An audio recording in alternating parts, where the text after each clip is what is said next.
아까 우리 부동산을 바르면 법경기라고 그랬죠? 그거 이제 하나씩 좀 살펴보도록 하겠습니다. 첫 번째, 부동산을 바르면 법률적으로 바라볼 수 있더라. 그래서 이제 법률적 개념 측면이 되겠습니다. 보시면. 자, 이거 봐요. 이런 게 있어요. 협의의 부동산이라는 표현이 있어요. 재밌는 것은 시험 문제에 협의를 좁은 의미 이렇게 갖고 출제하기도 해요. 협의란 표현하고 좁은 의미하고 같은 말이라는 거 알고 계셔야 돼. 자, 협자가 좁은 협자입니다. 협심증, 협곡할 때 협의협. 그럼 이거 뭘 의미하냐?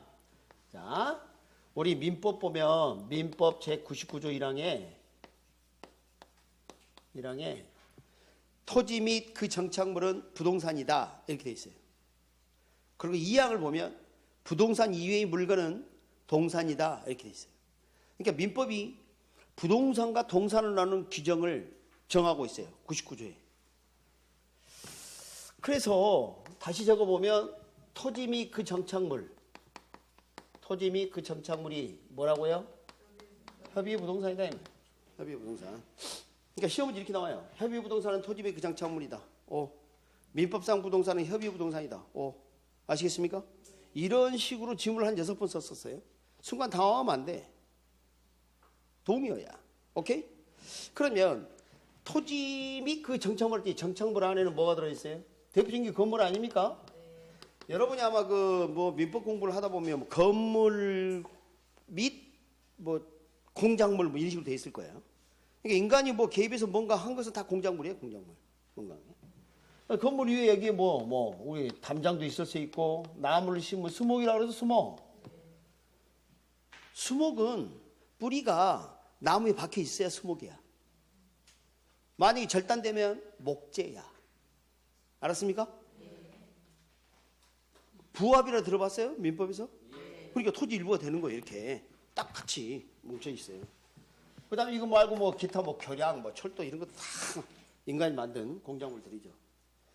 근데 재밌는 게 우리나라는 이 토지하고요, 이거 말고 이 건물 기본적으로 별도로 등기합니다. 별도로 등기. 우리가 배우기를 물권 변동하려면 소유권 이전 등기를 한다고 배우지 않았습니까? 그러니까 등기를 따로따로 돼 있다는 이야기는 따로따로 팔 수도 있다는 얘기예요. 현실적으로 잘 안 해서 그렇지. 처음 공부하신 분들이 당황합니다. 토지하고 건물이 등기가 2개 있는 사실 잘 몰라. 왜? 맨날 법무사에게 맡겼거든. 집에 와서 그러네? 이제 그때서 이제 한단 말이죠. 집에 등기부를 한번 봐보면 알 수가 있어요. 그래서 별도로 등기한다. 물론 예외가 있습니다. 그건 좀 이따 말씀드릴게요. 자, 그러면 지금 이걸 협의의 부동산에 했는데, 자, 우리가 이제 부동산하고 동산의 일단 차이점이 뭐냐면, 이걸 내 것이라는 표시를 할 때, 이걸 권리공시라고 그러죠. 그죠? 네. 자, 여러분 지금 볼펜 샀어요. 볼펜 이거 내 것이라는 표시할 필요 있어요, 없어요? 의미가 없어. 갑순이 적어놨거든. 화장실 갔다 왔더니 없어졌네. 그럼 끝나는 거예요, 그냥. 점유자가 소유권이라고 추정이 돼. 소유권자라고. 안 그래요? 그러나 토지는 어때요? 화장실 갔다 와서 다시 와보니까 그대로 있네. 그럼 표시를 뭐만 하면 돼? 장부상으로. 그죠? 네, 그게 뭐예요? 등기부죠. 이해하시겠습니까? 등기부. 소유권 등기를 하는 거죠. 그러면 좋은 점이 뭐냐면, 동산을 막 움직이는데 부동산을 움직이지 않으니까 서류상으로 표제부, 갑구, 을구 이렇게 나누는데, 을구에다 저당 등기하면 처분을 제한하게 됩니다. 함부로 처분할 수 없도록. 그렇게 하고 돈을 빌려줘. 알았습니까? 네. 그러니까 저당권자가 은행이 되고 돈을 빌려주는 거 아니에요. 맞습니까? 그게 장점이에요. 그런데 말입니다. 민법 제99조 1항에 따르면 분명히 동산이거나 또는 동산과 부동산의 결합물이거나 또는 눈에 보이지 않는 권리 같은 것인데, 마치 부동산처럼 등기 등록하는 것들이 있더라. 그걸 뭐라고 부르냐면 우리가 준부동산 또는 의제부동산 이렇게 부릅니다. 여러분 이제 민법에서 의제, 간주, 본다 그런 표현을 들을 겁니다. 이건 추정하고 대입이 됩니다. 추정은 반대의 사실, 입증을 하면 번복될 수 있지만 여기서 그 자체다 이 말이에요. 부동산이다 이 말이에요. 그래서 마치 뭐처럼 부동산처럼 등기 등록의 방법을 취하더라. 이거 저당의 대상이 되더라 이 말이에요. 여러분, 차를 할부로 구입하면 어때요? 조당 설정합니다. 알았습니까? 처분할 수가 없어요. 처분을 제한하는 거예요. 대표적인 게 자동차, 건설기계, 선박, 항공기. 그 다음에 공장재단, 광업재단, 임목. 이 임목은 이 수목 중에서 준의제부동산으로 바뀐 겁니다. 독립되면서 이따가 말씀 또 드릴게요. 그 다음에 광업권, 어업권 이렇게 나눌 수가 있어요. 이것들 여기 다음 페이지 있어요. 또 적었구만. 다음 페이지 있다니까. 넘겨봐봐. 다음 페이지 있어. 적을 일은 없어. 색깔 칠할 일 있지. 근데 처음부터 색깔을 막 칠하면 나중에 이제 정신이 없어. 다 칠해져 있어 그냥. 칼라책이야 그냥. 처음에 그 색깔 다 한번 잘못 칠하면 나중에 안 돼요. 어떻게 안 돼? 다른 색깔을 바꾸잖아. 계속 더 칠하면 검정색으로 바뀌어요. 네? 그러니까 지금 막 색깔 칠하지 말고 연필로 이렇게 살살살 하세요. 요거 시험 볼 때까지 가져갈 거예요. 이 다음에 색깔 칠하는 법은 따로 가르쳐 드려요 제가. 지금부터 칠하지 말아요. 네. 칠해버렸어? 괜찮아. 총론 정도는 괜찮아. 응? 색 칠하는 방법이 있어요. 칠하는 방법이. 그래서 이 다음에 컬러펜 쓸 때는 아직 아닙니다. 네. 제가 이제 칠하는 방법 이 다음에 가르쳐 드릴게요. 지금부터 할 능력이 안 된다니까. 칠하려면 능력이 돼야 칠하는 거예요. 아무도 칠하는 거 아니에요. 그래서 지금 이거 보세요. 자, 그러면 이 둘을 묶어서 우리가 뭐라 그러냐면 광해 부동산 그래요. 뭐라 한다? 광해 부동산. 잘 봐요. 이 광희를 넓은 의미의 이렇게 출제를 한다 이거예요. 넓은 의미 이런 표현도 쓴다 이거예요. 꼭 알아둬야 돼. 넓은 광자. 예? 광야에서 뭐 그러잖아. 잠깐 봅니다. 만약에 민법 제99조 토지 및 그 정착물 이것만 있었다면 이런 협의나 광이란 말을 쓸 이유가 없죠. 당연하지. 그때는 뭐 협의니 광이니 말할 필요가 없지. 그럼 협의나 광이란 말이 나온 이유는 뭐 때문이야? 얘 때문이야, 얘 때문이야. 준의제 부동산은 광해 부동산에 속한다. O. 오케이? 예. 협의 부동산은 광해 부동산에 속한다. O. 협의 부동산은 준의제 부동산에 속할 수 있다. 그러면 안 돼. 그 속할 수 있다. 그러면서 여기 보면 토지 들어있잖아. 그러니까 속할 수 있다. 그러면 안 돼. 그렇게 보시면 안 된다고. 이 공장 재단은 공장, 건설기계, 그 안에 뭐 공장 뭐 생산기계, 그 다음에 뭐 건물 막 이걸 다 묶어가지고 등록을 하고 저당 대출 받을 수 있도록 만든 겁니다. 그러니까 독자적인 자산이 된 거예요. 이게 여기 속했다 그러면 안 돼요. 그럼 뭐하러 이렇게 나눠? 이렇게 나눠. 그냥 독립된 거예요, 독립된 거. 그래서 여러분 그 2차 과목 보면 공장재단, 광업재단, 임목이 중개대상부라 배우시죠? 2차에 중개사법에서 한다니까. 꼭 알아야 돼요. 가장 기초적인 문제예요. 그런 거 막 거저주는 거지 시험 내면. 그렇죠? 그런데 이걸 왜 하냐면 이제 공장재단, 광업재단 이야기 좀 해보면 공장 및 광업재단 재단법이라는 게 있습니다. 우리나라는 그 수출을 해서 먹고 사는 나라예요. 그러니까 생산 과정이나 뭐 이런 채광하거나 막 이런 것들은 좀 권장을 좀 하고 싶단 말이에요. 그래서 토지만을 저당 설정해서 대출받거나 뭐 이런 거면 금액이 작아.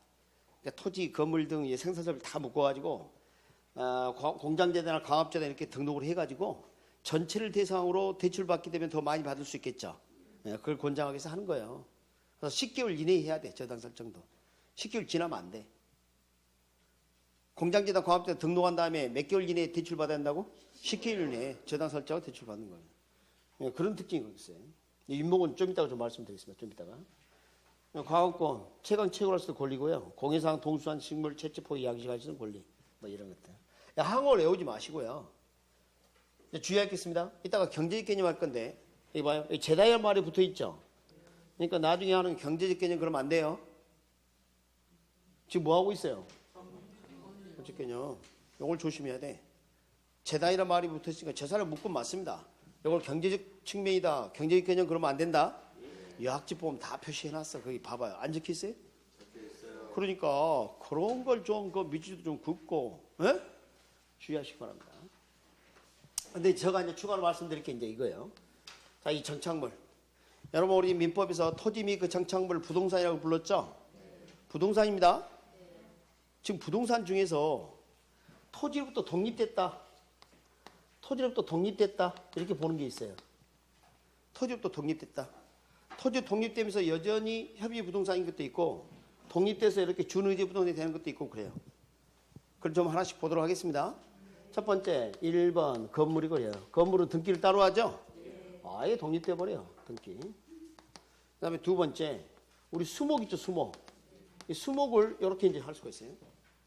자, 내가 토지를 팔았는데 이 토지 있는 나무로 팔리지 않는 것을 하고 싶어. 두 가지 방법이 있습니다. 첫 번째가 임목에 관한 법률에 따라 소유권 보존 등기 해버리는 거예요. 방금 뭐라고 했어요? 등기를 따로 해버렸죠? 이렇게. 이때는 뭘로 가냐면 임목에다 적어요. 준 부동산이 됨. 이렇게 적어놔요. 제목에다가. 임목에, 제목에다가. 그게 이제 헤비 부동산으로 머물러 있지 않는다. 무슨 부동산으로 가버렸다? 준 부동산이 되어버렸다. 준 부동산. 그러니까 원본은 수목이에요. 원래 부동산 맞습니다. 협의 부동산에 속해 있어요. 원래는. 근데 임목으로 딱 하게 되면 뭐가 돼 이제? 등기를 따로 할 수 있죠? 그래서 성격이 이제 뭘로 바뀌었어요? 준 부동산. 그러니까 구조 생긴 건 똑같은데 성격이 달라진 거예요. 그렇게 이제 보시면 되겠어요. 이것도 있고요. 그 다음에 수목 집단을 이제 명인 방법을 취하는 게 있어요. 명인 방법. 명인 방법을 취하는 거. 등기라고 되면 임목이라고 부르는데 이 명인 방법 취하면 그냥 수목 집단입니다. 그냥 그렇게 표현해요. 자, 명인 방법이란 밝을 명자를 쓰는 겁니다. 밝을 명자. 밝게 인식할 수 있도록 어떤 조치를 취했다는 겁니다. 그러니까 토지 있는 이 나무는 팔리지 않는 거예요 라는 어떤 표식을 남겼다는 거예요. 그런 방법을 취해서 독립시킬 수도 있습니다.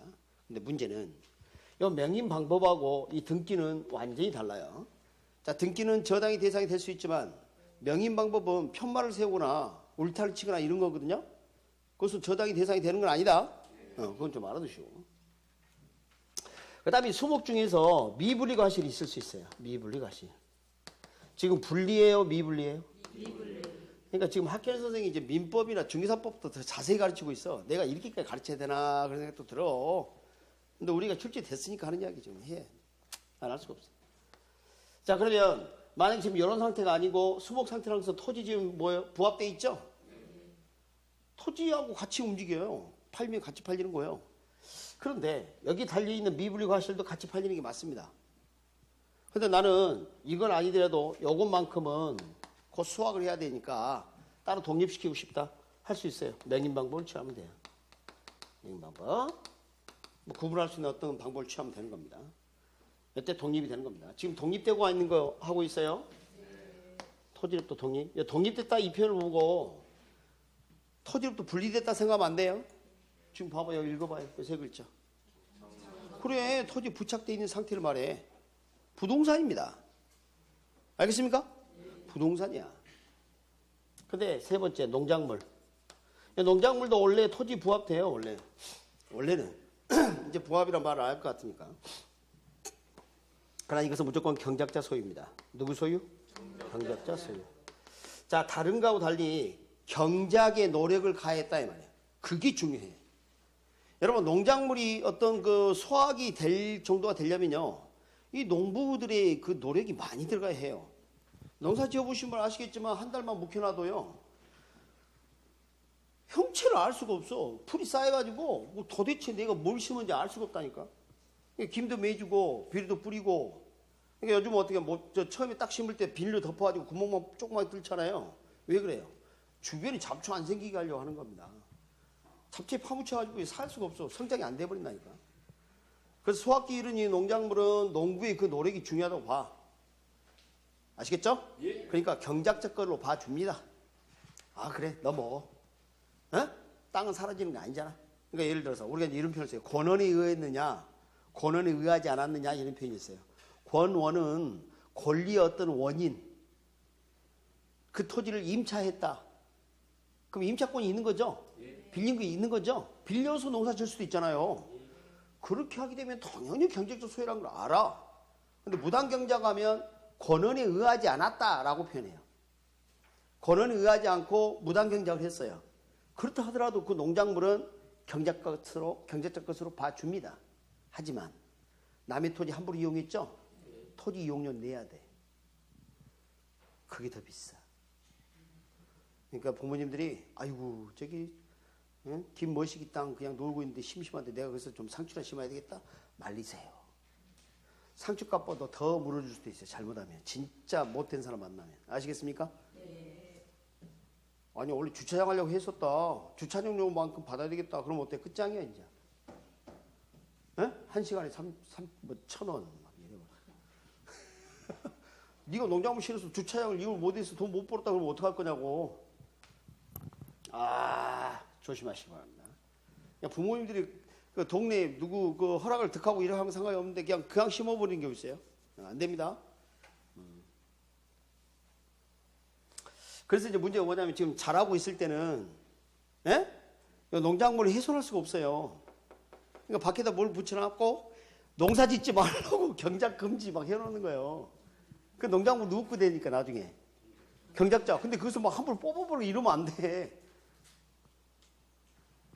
자, 그렇게 알아두시고 범칙 침해였습니다. 재밌습니까? 네.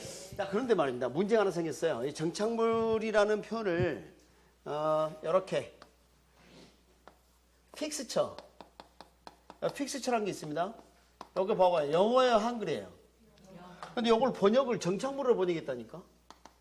그러니까 짜증나는 거지. 그러니까 이것은 민법상의 정착물이 아닙니다. 민법상 정착물이 아니에요. 근데 이제 이것을 소개를 이렇게 했는데,